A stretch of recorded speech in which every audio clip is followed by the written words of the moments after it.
ഖത്തറിൽ residence permit status ഉള്ള നാട്ടിലെ സ്കൂളുകളിൽ പഠിക്കുന്ന കുട്ടികളുടെ രക്ഷിതാക്കൾ ശ്രദ്ധിക്കുക. Hi dear friends, welcome back. ഖത്തറിൽ റെസിഡൻസ് പെർമിറ്റുള്ള നാട്ടിൽ ഏതെങ്കിലും സ്കൂളുകളിൽ എൻറോൾ ചെയ്തിട്ടുള്ള കുട്ടികളുടെ സർട്ടിഫിക്കറ്റ് മിനിസ്ട്രി ഓഫ് എഡ്യൂക്കേഷനിൽ സബ്മിറ്റ് ചെയ്യേണ്ട സർട്ടിഫിക്കറ്റ് അറ്റസ്റ്റ് ചെയ്യേണ്ടതുണ്ടോ?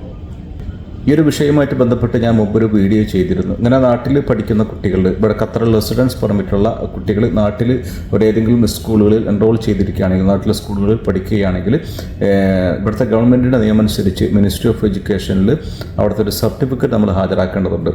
ആ ഒരു സർട്ടിഫിക്കറ്റ് നമ്മൾ സബ്മിറ്റ് ചെയ്യുമ്പോൾ അത് ഏതെങ്കിലും എംബസി മുഖേനയോ അതല്ലെങ്കിൽ മിനിസ്ട്രി ഓഫ് ഫോറിൻ അഫയേഴ്സ് മുഖേനയൊക്കെ അറ്റസ്റ്റ് ചെയ്യേണ്ടതുണ്ടോ എന്നുള്ളതിനെക്കുറിച്ച് പല ആളുകൾക്കും സംശയങ്ങളുണ്ട്. ഞാനിപ്പോൾ പറയാൻ പോകുന്നത് ഇവിടെ നമ്മുടെ ഓഫീസിൽ ഉള്ള ഒരു ഫാമിലി അവർ ചെയ്തിട്ടുള്ള ഒരു അനുഭവം, അവർക്കുണ്ടായിട്ടുള്ള ഒരു അനുഭവം പങ്കുവെക്കാൻ വേണ്ടിയിട്ടാണ് ഞാൻ ഇന്ന് വീഡിയോ ചെയ്യുന്നത്.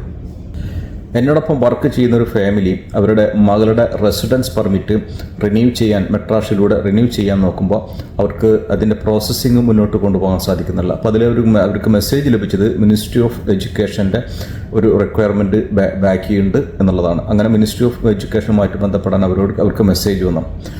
അങ്ങനെ അവർ മിനിസ്ട്രി ഓഫ് എഡ്യൂക്കേഷനിൽ വിളിച്ച് അന്വേഷിച്ചപ്പോൾ അവർ പറഞ്ഞത്, നിങ്ങൾ നാട്ടിൽ നിന്ന് നിങ്ങളുടെ നാട്ടിൽ കുട്ടി ഏത് സ്കൂളിലാണോ പഠിക്കുന്നത് ആ സ്കൂളിൽ നിന്നുള്ള ഒരു ലെറ്റർ, ഒരു കൺസെൻറ്റ് ലെറ്റർ മിനിസ്ട്രി ഓഫ് എഡ്യൂക്കേഷനിൽ എന്ത് ചെയ്യണം, ഹാജരാക്കണം, അത് സബ്മിറ്റ് ചെയ്യണം.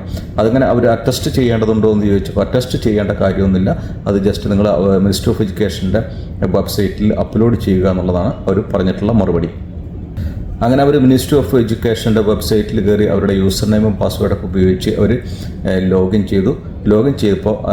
ചെയ്തതിന് ശേഷം അവർ ഈ സ്കൂളിൽ നിന്നിട്ട് ലഭിച്ചിട്ടുള്ള ഈ ഒരു ലെറ്റർ അവർ ആ മിനിസ്ട്രി ഓഫ് എഡ്യൂക്കേഷൻ്റെ വെബ്സൈറ്റിൽ അപ്ലോഡ് ചെയ്ത് 2 ദിവസത്തിന് ശേഷം അവർ മെട്രാഷ് ടു ആപ്ലിക്കേഷൻ ഓപ്പൺ ചെയ്ത് റെസിഡൻസ് പെർമിറ്റ് റിന്യൂ ചെയ്യാൻ നോക്കുമ്പോൾ അവർക്ക് ഈ ഒരു പ്രശ്നം, മുമ്പുണ്ടായിരുന്ന ആ ഒരു പ്രശ്നം അവസാനിച്ചു.